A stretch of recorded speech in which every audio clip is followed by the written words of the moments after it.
You know it's going well when you got to break the welder out, because I rounded off a rocker shaft bolt. So welded a nut to it, came right out. But that's the kind of night I'm having.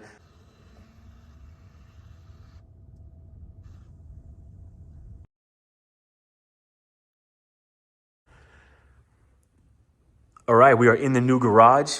The Challenger's got new paint, which is making this a little bit scary because I am putting in new valve springs. And the car's never been this clean before, so it's a little bit intimidating working on it now, but trying to be as careful as I can be. So I'm putting in these 1511s, PSI 1511s, because I have a MMX cam that I put in this. It's the HC1 Plus. They call it an NSR, no springs required.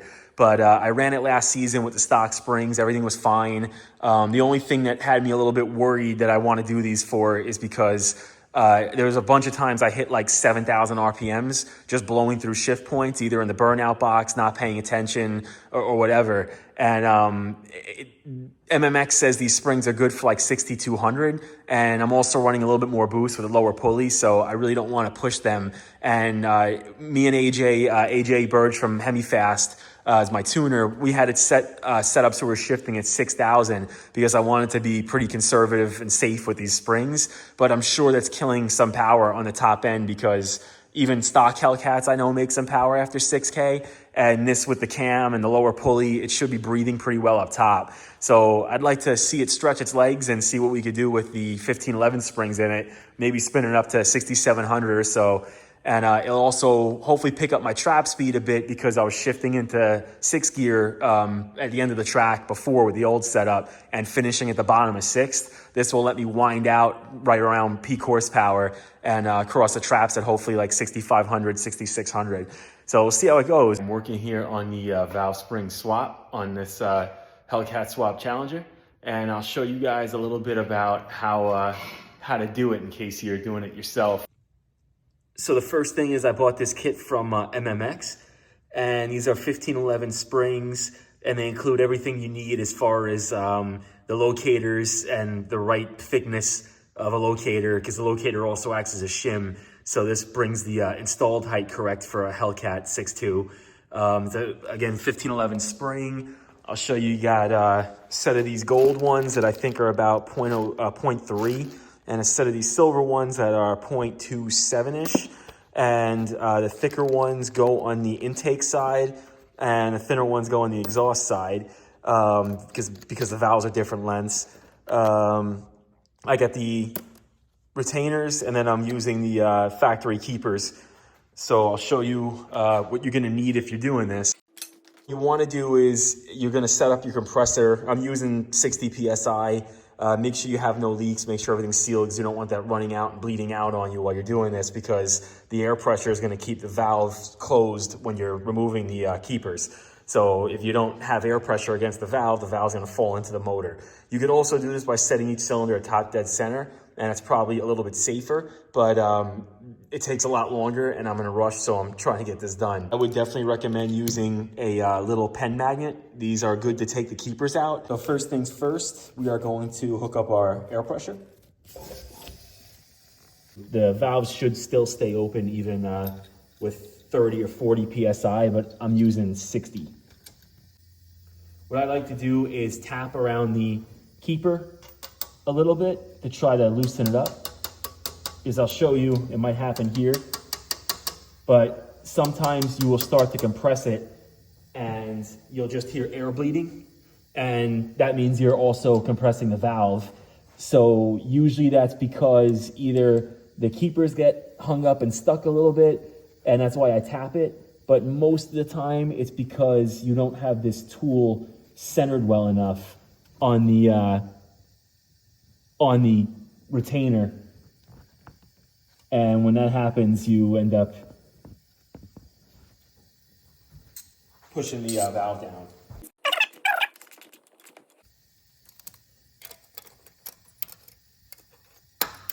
Nope. You hear that pop? That pop is the retainer popping off of the keepers. So we're not going to get the air bleeding. So that's a good sign. I got it centered. So now here, going down, is where you're going to want to get your magnet and get ready to grab those keepers. They will stay on there pretty much until you put the magnet on, but just to be careful. The keepers will go back the way they came out, so the taper end goes down, shaped like an ice cream cone. And just be careful when you're putting them back in that you're putting them back in the right way.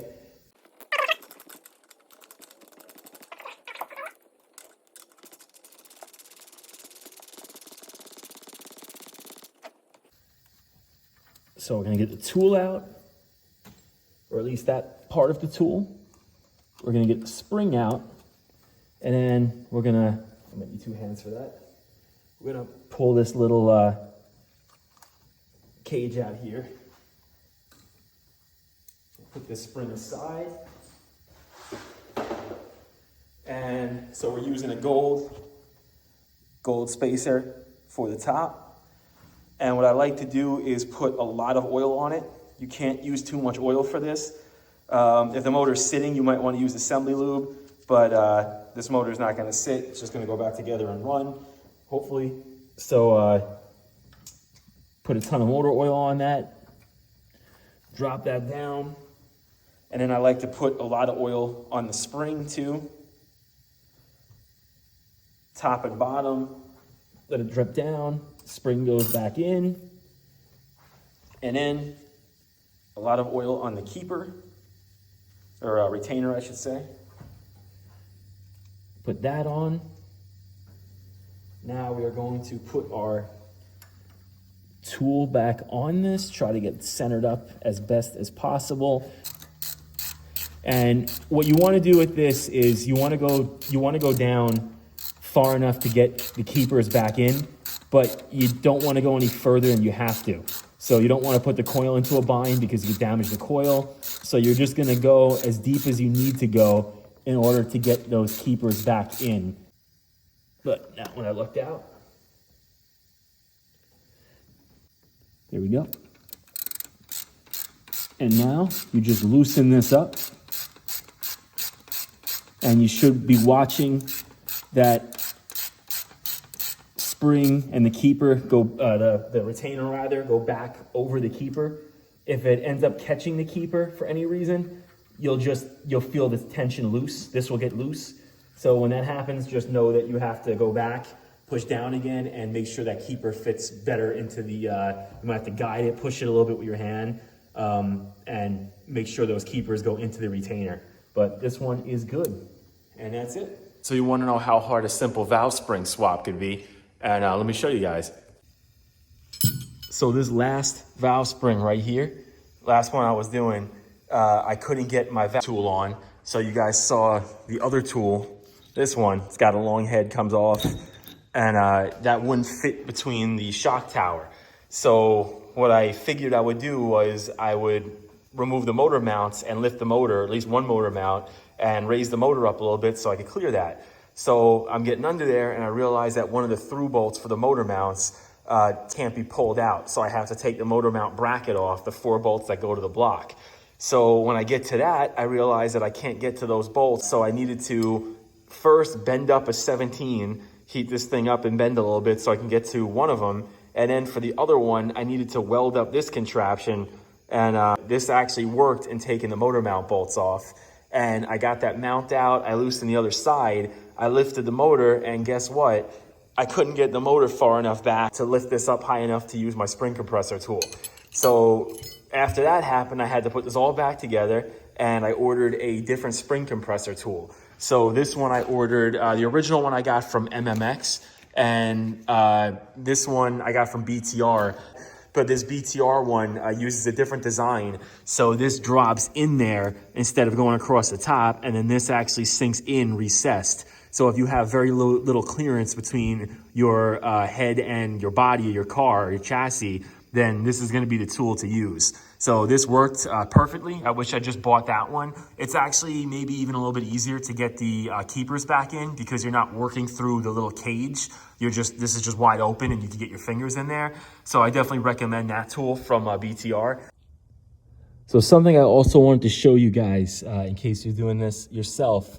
I noticed this and I talked to a few people, and it seems to be very common on all these Gen 3 motors. The exhaust shafts are, when you look at where this is machined, it looks like it must have been a casting flaw. It probably should have been more centered. The machining should have been more centered on the shaft. So what ended up happening was it machined this basically to like a paper thin edge. And you can see on most of them, it looks like the edge, I guess, fell off during the machining process. So you're left with this little jagged ridge, which isn't a big deal at all. But the problem that I noticed was that on a couple of them, on the other side, not this side, but the other side, this little tab that was machined here was so paper thin and it was still actually hanging on.